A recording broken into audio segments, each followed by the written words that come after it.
This investment in Proptech is telling me that they're starting to get interested in the retail spaces, the office spaces, the industrial. They're starting to try to understand what technology is going to drive that. Furthermore, you've got the virtual real estate platforms that are popping up, right? Upland. Recently, I posted on my Facebook, we got to do a whole show on this, but a plot of land sold for $2.4 million in the metaverse. Check, 1 2 1 2. Turn it up, turn it up. Welcome to the Foreclosure Deals Coach podcast. The tides are turning, the time is now. Your home for the mindset, methodology, and tools needed to invest in foreclosures. Don't you dare buy a house, buy a deal. You need to get into this right now. Right now, yeah. And now your host, the Foreclosure Deals Coach, Donnie Coram. Hello, and welcome back to the Foreclosure Deals Coach podcast. I am your host and Foreclosure Deals Coach, Donnie Coram, recording live from our downtown studios with my executive producer, Mr. Jonathan Winston. What's the haps, baby?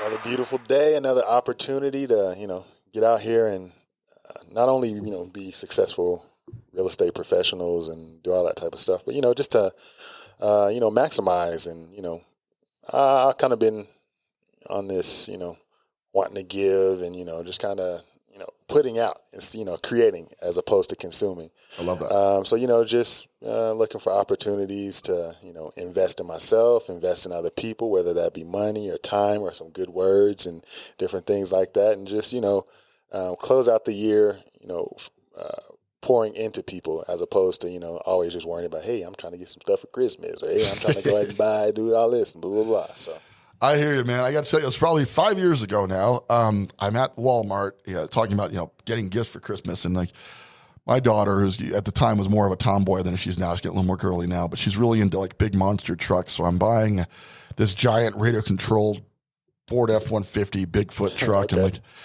I'm excited for her, but I'm in there shopping and I'm like, I had this cart full of toys, and it just kind of like, here I am buying stuff again, and I'm getting. I mean, she's gonna drive this truck twice. I think that's probably more than she actually drove it.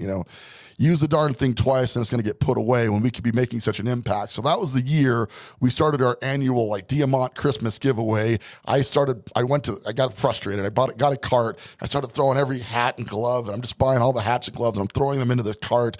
And I got to 50 or 60 sets. I was like, let's get some toothbrushes and toothpaste and all this stuff, and then went home and my wife said, what are you doing with all this stuff? I was like, I can't do this anymore. I can't be a consumer at Christmas anymore. It's driving me nuts, So we've been doing it ever since. We go to this every year. We go and buy the hats and gloves and kind of care kits and socks. For homeless people, we put together these gift bags, and every year on Christmas Day, it's our tradition. We open our presents, do all that family stuff, then we get in the car, drive down to the shelter, and we hand stuff out. And just, to have my girls a part of that each and every year has been such a blessing to understand that it is better to give than receive. It feels better than any gift I've ever gotten them.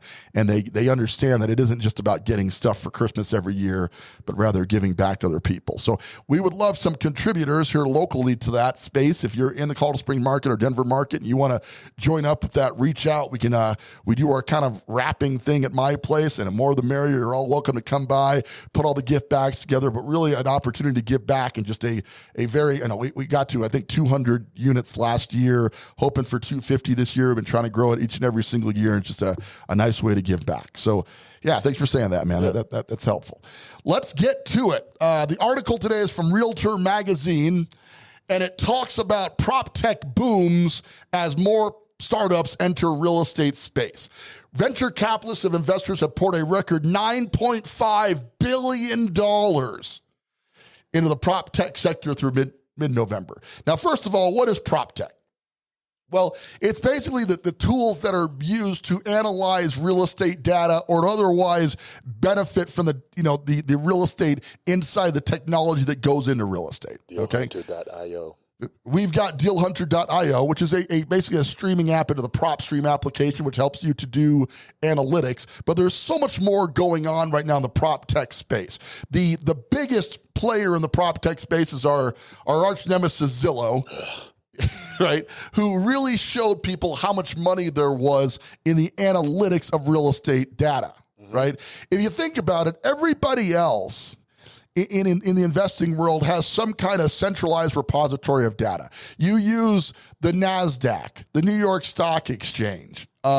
You've got the currency market, has multiple apps that can access, what's going on in real time in the currency space. Now you've got multiple crypto apps popping up where you can buy and sell. But until recently, there hasn't been much in the line of national real estate data. It's been there, it's just segmented.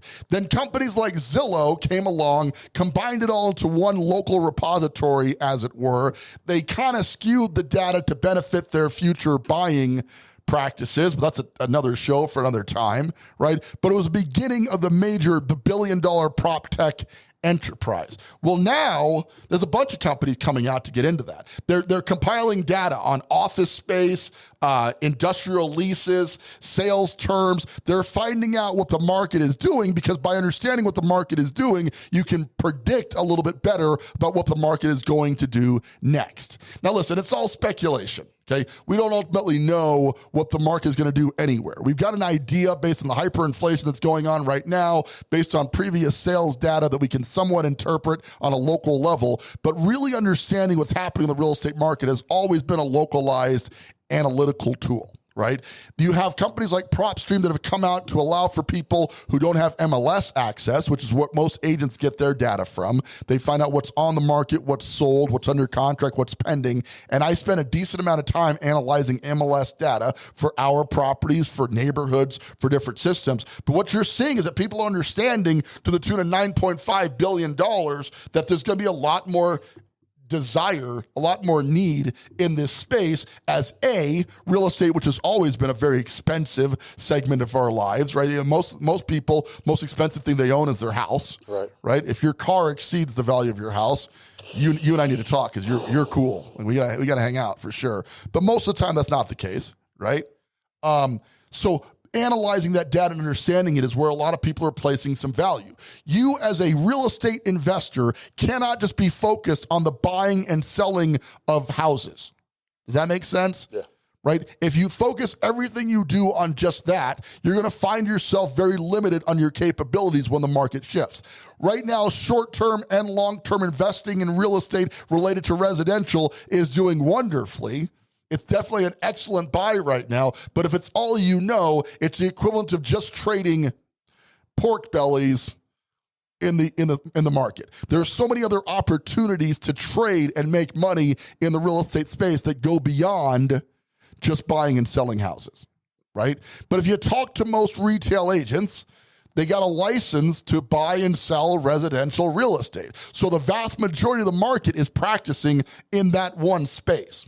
Okay, this investment in Proptech is telling me that they're starting to get interested in the retail spaces, the office spaces, the industrial. They're starting to try to understand what technology is going to drive that. Furthermore, you've got the virtual real estate platforms that are popping up, right? Upland. Recently, I posted on my Facebook, we got to do a whole show on this, but a plot of land sold for $2.4 million in the metaverse recently. Come on now, guys. This is going really, really fast. We just did that episode. We just put that episode out about Upland, a few weeks ago, right? And now we got $2.4 million transactions going on in virtual reality. It's crazy, right? So you have investment firms that are figuring this out. They're understanding that they want to understand all aspects of the real estate market, the virtual real estate market, financing, senior living services, home maintenance services. You look back to the Angie's lists of the world, and these companies are going to need to be in to support these houses as they start to age, and are going to need more and more people. Listen, we're making more people than we're not making. I mean, we're definitely outgrowing ourselves. Okay, our population as a country and as a planet is outpacing the death count by a long shot, no matter, even with what's going on with coronavirus. Okay, we're definitely on a population growth phase right now. So more people equals more houses equals more maintenance, more handyman services, more painting, right? More doorknobs, more electronics, the entire space going into Proptech in homes right now with thermostats that are wired to Wi-Fi, your Ring doorbells, your locking systems, right? There is so many opportunities to spin outside of the buying and selling of real estate. As always, because we're an investment show, the question becomes, how do you get involved? Well, first of all, you got to understand what's going on in the property technology space, right? And not just with the analytics. The analytics are great. Understanding how the market goes up and down, having MLS access if you can do it. If not, going to dealhunter.io and getting your Propstream account, that you want to understand how to analyze the numbers of buying and selling. But what else is taking place in the housing market and how can you capitalize from it?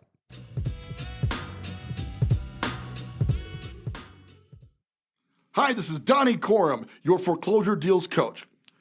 One of the things we talk about on the show is the importance of great foreclosure data in helping you to find a great deal on a foreclosure property. But where do you find this data? You're certainly not going to find it on realtor.com. You can't get it on your local MLS. So we have partnered with data provider foreclosures.com to get you the latest and greatest in foreclosure listings right there in your local market. These properties are not hit the market in most cases, and when they have been foreclosed, gives you easy access to find out more detail so you can get the best deal on a foreclosure property. Getting started is super easy. Head on out to foreclosuredealscoach.com and click on the link labeled foreclosure list. Enter your zip code for a free 7-day trial of the best foreclosure listing data available in your local market. These properties are not even on the market yet, so you can get a jump on them and get a great deal. Once again, this is Donnie Corum, your foreclosure deals coach. We'll look forward to seeing you there.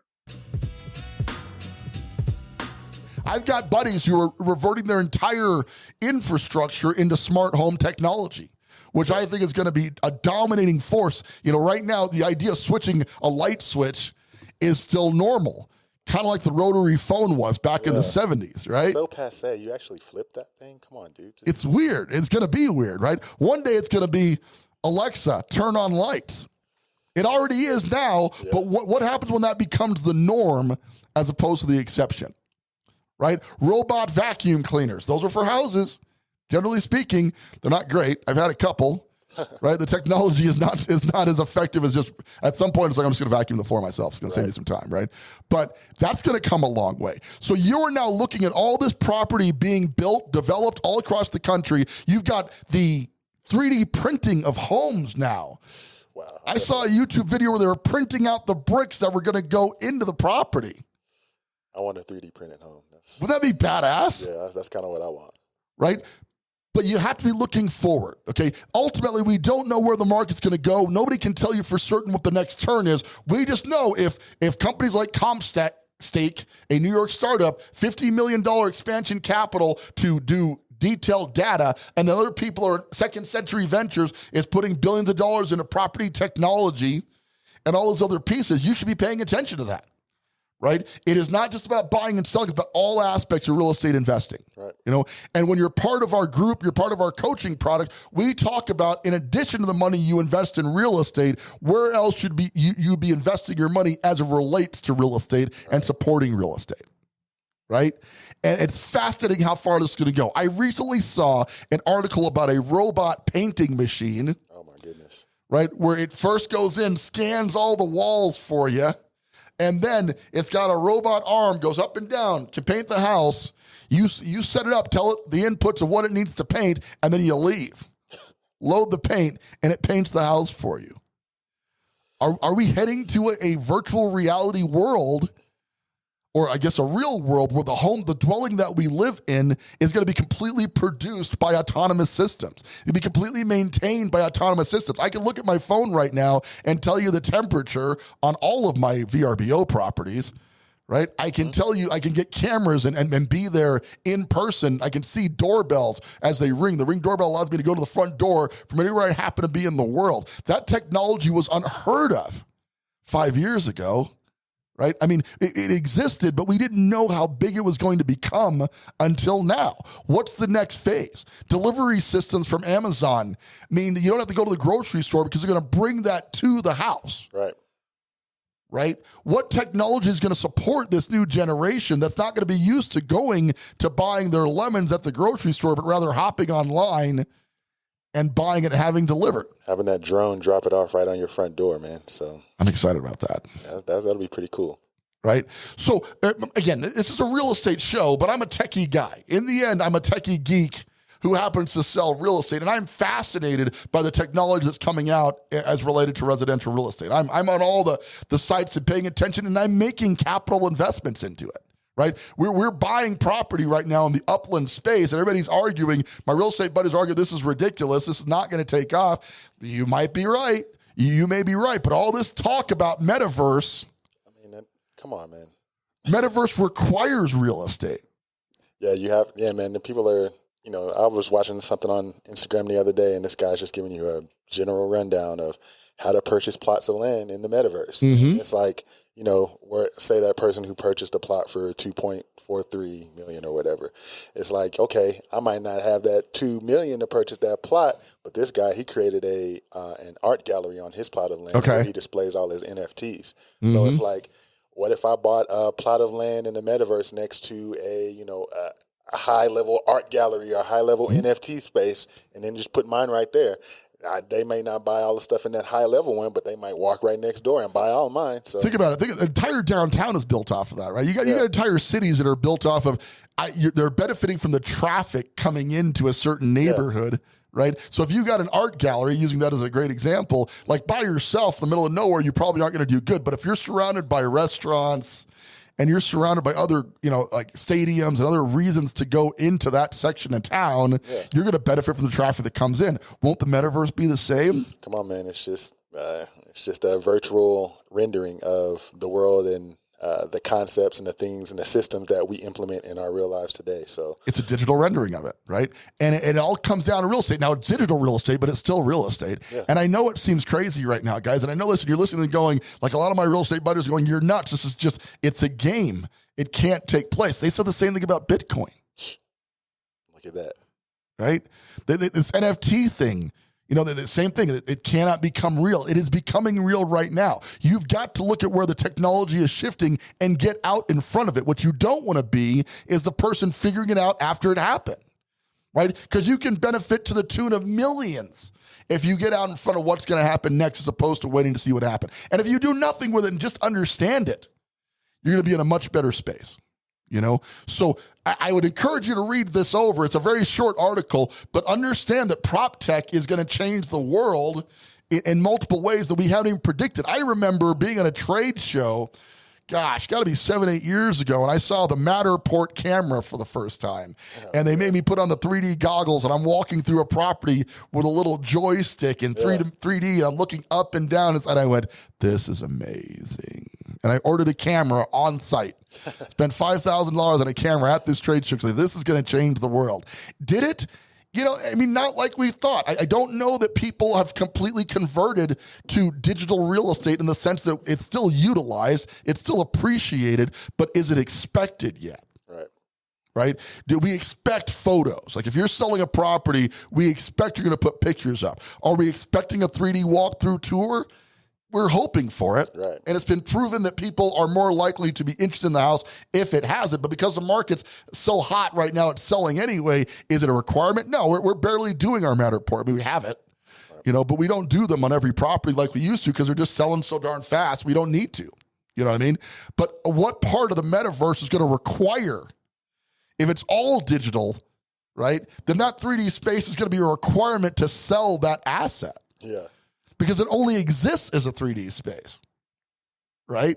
So are we going to be selling, can you imagine selling NFTs on the interior of real estate? Like you're buying, this is my digital property that I own and here's my 3D tour?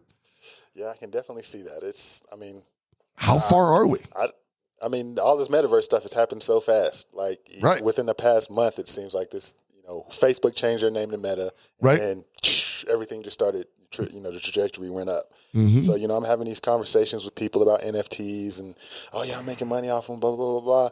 And then it's like, okay, now there's a whole new level of that. Within a couple of weeks, there's a whole new strategy to capitalize. There's tons of new NFT groups coming up and putting things out. So it's just it's exponential almost. It's super fast growth. And then the key, again, is to become a part of it early. But I'm with you. Like a conversation about NFTs is like, you want to make sure you're having those conversations. Even if you're not doing it, you want to make sure your sphere is having those conversations. Because if you're in the dark, you got to imagine less than 1% of the population even knows what an NFT is right now. Right? And those who don't know what it is, you got about half of those people who can explain why it's worth anything. Right? So knowledge of it is not in and of itself going to do it. Right? If you have a collectible baseball card, that's great. But until you understand why it's valued at what it's valued at and know which market to go to buy or sell that product, it's still in a very, very early stages. Okay. And these guys who are investing billions of dollars in Proptech right now are understanding that our homes, which have always been important because humans need food and shelter pretty much above all, like clothing's even optional. I can hang out at home naked. Right. You know what I mean? But Don't food invite me over ever. I'm just saying, man, it's 6 o'clock. You know, Chilling, pants man. What's got to going go on? somewhere. I don't know. It's on you. But food and shelter has been a human requirement forever. Our homes, our offices, our spaces are becoming increasingly more important and at the same time becoming less important as we transfer over to a digital space, right? It is a fascinating time to be alive. Right. So, we're going to wrap up the show with that. Check out this Proptech thing because it's soaring and you want to place some of your capital in addition into real estate, into the technology that supports real estate. Because I'm telling you, the future is going to be all in property technology and how our lives become simpler by our synergistic relationship with our homes. It's happening as we speak. I certainly hope you become a part of it. We're going to keep this show nice and short today, guys. Once again, this is Donnie Corum, your foreclosure deals coach. I really appreciate you guys tuning in each and every single week. Keep those messages coming. Let's keep the dialogue open. The world is changing. Proptech is going to change it. We want to be a part of it. In the meantime, remember, don't you dare buy a house, digital or otherwise. Buy a deal. Want more of the Foreclosure Deals Coach? Hit subscribe and stay tuned for more of the mindset, methodology, and tools you'll need to invest in foreclosures. Visit foreclosuredealscoach.com and text DEAL to get a list of foreclosures in your area.